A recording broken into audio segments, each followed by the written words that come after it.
This is where powerful corporations finally pay for what they've done. A new case every week. You have never heard of them. But they control what ends up on your plate. Every single day. The beef in your burger, the chicken in your sandwich, the soy in your protein shake, the corn in almost everything you eat. One company touches more of your food than any other company on the planet, and almost nobody knows their name. That company is Cargill, and they are finally getting what they deserve. Cargill was founded in 1865 by William Wallace Cargill. He started with a single grain warehouse in Iowa. One building, one man, one dream. 160 years later, Cargill is the largest privately owned company in the United States, with revenues of over $160 billion per year. More than Nike, more than Goldman Sachs, more than Ford. They operate in 70 countries. They employ 160,000 people worldwide. They process 1/4 of all U.S. grain exports.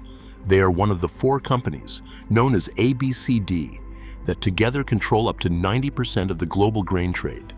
ADM, Bunge, Cargill, Louis Dreyfus, 4 companies, controlling the food of 8 billion people. Think about what that actually means. Every loaf of bread you've ever eaten, every bowl of cereal, every glass of milk, every piece of chicken, every beef patty.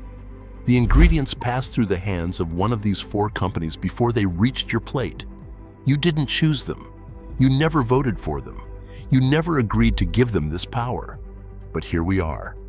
And of the 4, Cargill is the biggest, the most secretive, and the most powerful.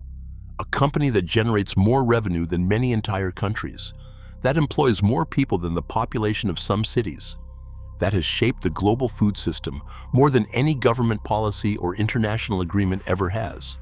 And you have never seen their name on a single product you've ever bought. And because Cargill is privately owned, they answer to nobody.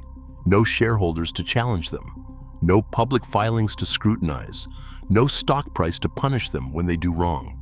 Here's how secretive Cargill really is. They have never published a full annual report. They are not required to, because they are privately owned. No public shareholders means no public filings. No public filings means no transparency. No transparency means no accountability. For 160 years, Cargill made decisions that affected what billions of people ate every single day, and nobody outside the company had any idea what those decisions were. While publicly traded competitors like Archer Daniels Midland published detailed financial statements, Cargill released only the bare minimum required by law. They knew exactly what they were doing. Secrecy wasn't an accident. It was a strategy that worked, until the lawsuits started piling up. For 160 years, Cargill operated in the shadows, making billions, avoiding scrutiny, until now. If you made it this far, you already know this channel is for you. Hit subscribe so you never miss a story. But here's where it gets truly disturbing. Because Cargill's power isn't just about size, it's about what they did with that power. Let's start with the beef price-fixing scandal. For years, American consumers were paying more for beef than they should have. Not because of supply problems, not because of drought or disease, but because Cargill and Tyson Foods had allegedly coordinated to reduce the supply of beef, artificially driving prices up. The lawsuit alleged that between 2014 and 2019, these companies violated the Sherman Antitrust Act, the bedrock of American competition law. They weren't competing with each other. They were working together. While ordinary Americans paid inflated prices at the grocery store, Cargill and Tyson were counting the profits. In April 2026, the court approved a combined settlement of $87.5 million, with Cargill paying $32.5 million and Tyson paying $55 million. McDonald's sued them, Subway sued them, Kroger sued them, Kraft Heinz sued them. Some of the biggest names in American food, all saying the same thing.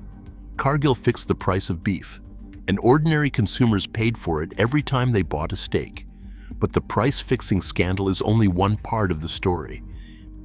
Because while Cargill was fixing beef prices in America, they were doing something even more disturbing in Brazil.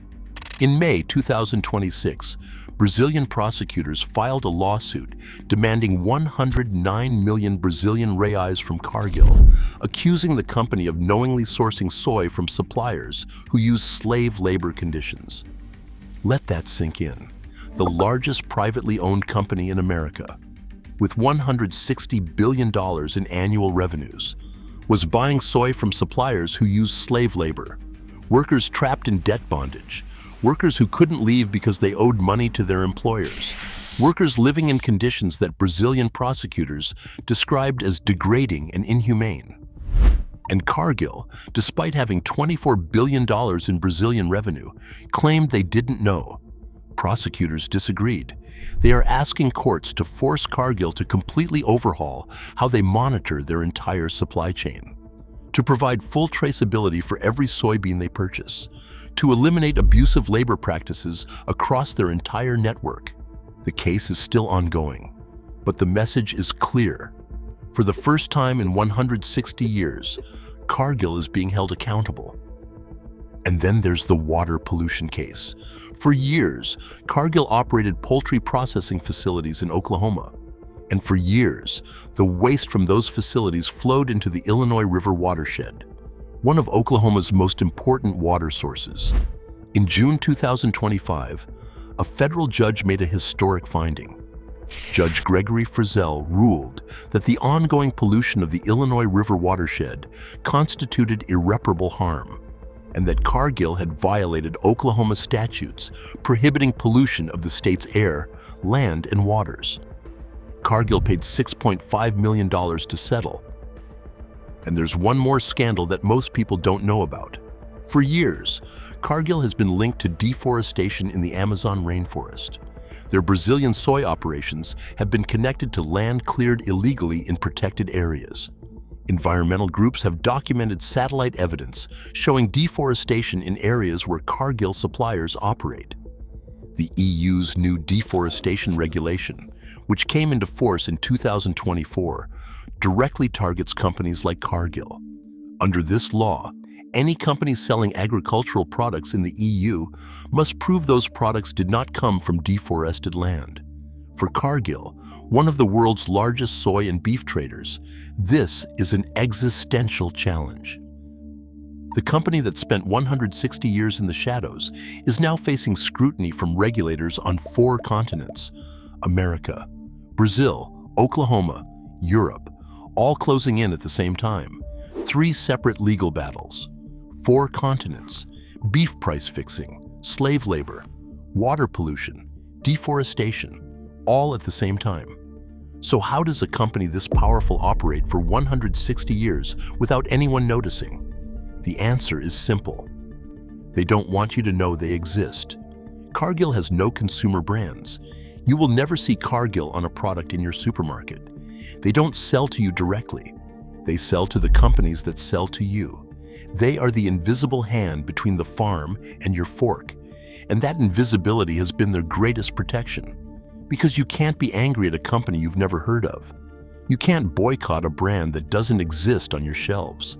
You can't hold accountable a corporation that operates entirely in the shadows, until the courts drag them into the light.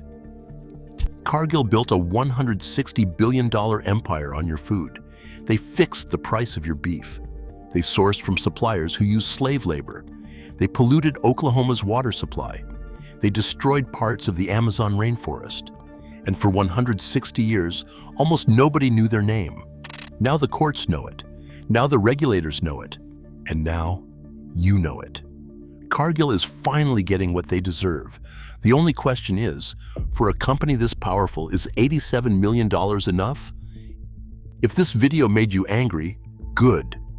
That anger means you're paying attention. Hit the like button. Leave a comment. Share this with one person who has no idea where their food really comes from.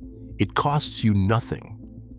But for a small channel like ours, every single interaction tells YouTube this story matters and helps us reach the people who need to hear it. We don't have a massive budget. We don't have a team of hundreds. What we have is you. And next week, we're covering a company that did something even more outrageous than this.